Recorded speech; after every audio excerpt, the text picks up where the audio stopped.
2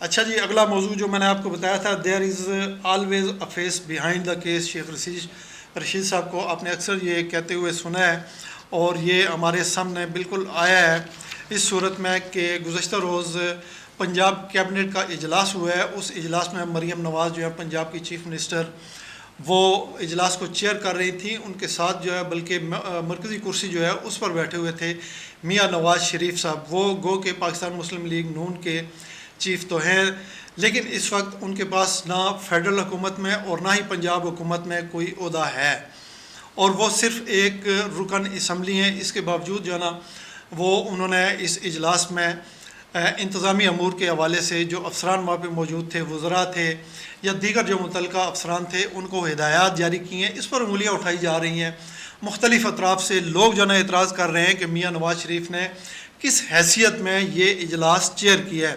اب اس اجلاس میں جو انہوں نے ہدایات جاری کی ہیں، وہ ایک تو انڈر گراؤنڈ ٹرین جو ہے اس کا معاملہ ہے کہ بھائی یہ اس کو جو ہے نا شروع کیا جائے، یہ بنایا جائے. پھر میٹرو بس سروس جو ہے نا وہ 2-3 شہروں میں شروع کی جائے.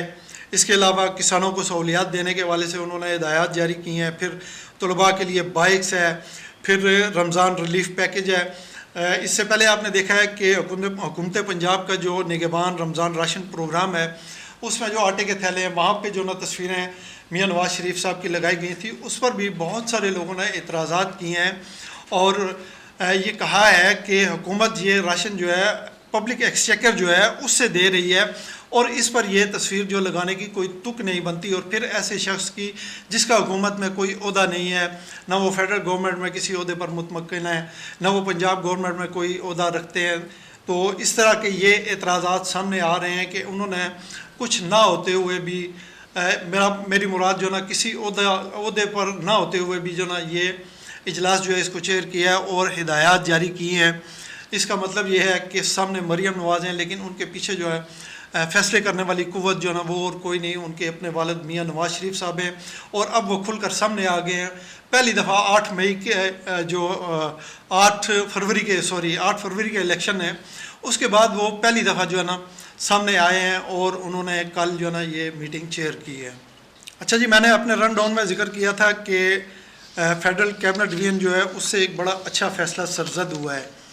سرزد کیوں ہوا ہے اس پر بھی میں بات کروں گا، لیکن یہ ہے کہ ایسا فیصلہ جو ہے اس سے بہت پہلے ہو جانا چاہیے تھا. کیبنٹ ڈویژن کا جو فیصلہ ہے، انہوں نے جو مراسلہ جاری کیا اس کے مطابق بیرونی دوروں پر پابندی یا انہیں محدود کرنے کی ہدایات جاری کر دی گئی ہیں، اور یہ جو اس مراسلے میں ہدایات جاری کی گئی ہیں، ان ہدایات پر پاکستان میں بہت پہلے سے عمل درآمد شروع ہو جانا چاہیے تھا. لیکن ہم یہ کہیں گے کہ دیر آئے درست آئے، پھر بھی یہ ٹھیک ہے. اب وہ جو انہوں نے مراسلہ جاری کیا اس میں انہوں نے کیا کہا ہے جی کہ صدر اور چیف جسٹس آف پاکستان جو ہے وہ اگر کہیں بیرون ملک جاتے ہیں تو صرف یہ 2 شخصیات جو ہیں کلاس 1 میں سفر کر سکتی ہیں. اس کے علاوہ پرائم منسٹر ہیں، چیئرمین سینٹ، اسپیکر قومی اسمبلی، وزراء، سروسز چیف جو ہیں، اراکین اسمبلی، وفاقی سیکرٹریز اور سفیر جو ہیں، ان کے علاوہ گریڈ 22 کے جتنے افسران ہیں وہ بزنس کلاس میں سفر کریں گے. اس کے علاوہ جتنے بھی افسران ہیں، جتنے بھی لوگ ہوں گے بیرون ملک، اگر ان کو سفر درپیش ہوگا تو وہ اکانومی کلاس میں جو ہے نا سفر کریں گے، اور تمام تر شاہی عادات جو ہے نا ان کو ترک کرنے کی ہدایات کی گئی ہیں. 5 اسٹار ہوٹل میں ان کا جو ہے نا وہاں پہ نہیں رہیں گے بلکہ کسی عام ہوٹل میں رہیں گے. پھر جو ہے نا اس مراسلے میں یہ بھی کہا گیا ہے کہ کسی بھی منسٹری کا منسٹر اور سیکٹری بیک وقت کسی دورے پر اکٹھے نہیں جا سکتے. اگر منسٹر گیا ہے تو سیکٹری جو ہے ان کو یہاں پہ ملک میں ان کا رہنا ضروری ہوگا. اگر سیکٹری صاحب یہاں بیرون ملک گئے ہیں کسی دورے پر، ضروری دورے پر، تو ان کی غیر موجودگی میں منسٹر کا یہاں پہ ہونا بہت ضروری ہے. اس کے علاوہ بھی بے شمار ہدایات ہیں، اور ایسی ہدایات ہیں کہ اس سے بہت بڑی بچت ہوگی.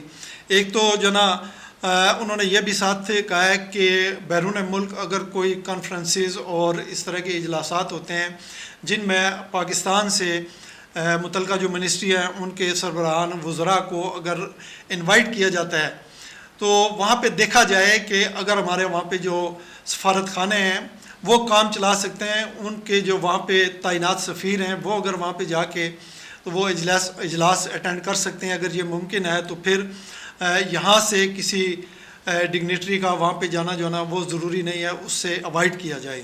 اچھا جی، اگلی خبر جو میں نے اپنے رن ڈاؤن میں بتائی تھی، ایکس جو ٹویٹر ہے اس کی بندش کو 1 ماہ سے زیادہ ہو چکا ہے۔ یہ سوشل میڈیا کا پلیٹ فارم ہے جس کی بندش جو ہے نا اس کی وجہ سے کافی سارے لوگوں کو پریشانی کا سامنا ہے۔ اور 2 دن پہلے ہم نے دیکھا کہ ایمنسٹی انٹرنیشنل جو ہے اس نے یہاں پہ ہماری صحافتی تنظیمیں، کچھ پاکستان میں سماجی تنظیمیں اور دیگر کچھ تنظیمیں، ان کے ساتھ مل کے ایک مطالبہ جو ہے نا وہ فلوٹ کیا، حکومت پاکستان سے مطالبہ کیا۔ اس میں انہوں نے کہا جی کہ اطلاعات تک رسائی اور اظہار رائے کی آزادی یہ ایسے معاملات ہیں جو انٹرنیشنلی جن کو تسلیم کیا گیا ہے، جن کا انٹرنیشنل چارٹر ہے اور اس کو حکومت پاکستان نے بھی تسلیم کیا ہے۔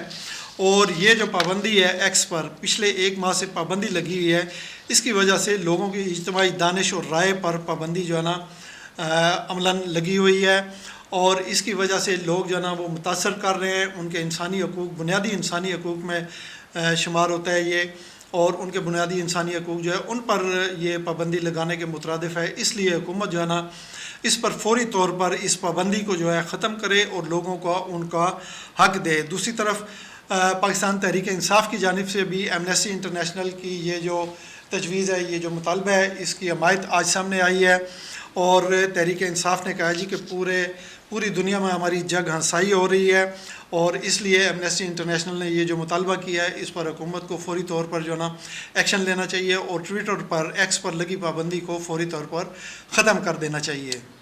تو یہ تھی اب تک کی میری خبریں اور ان پر تبصرہ۔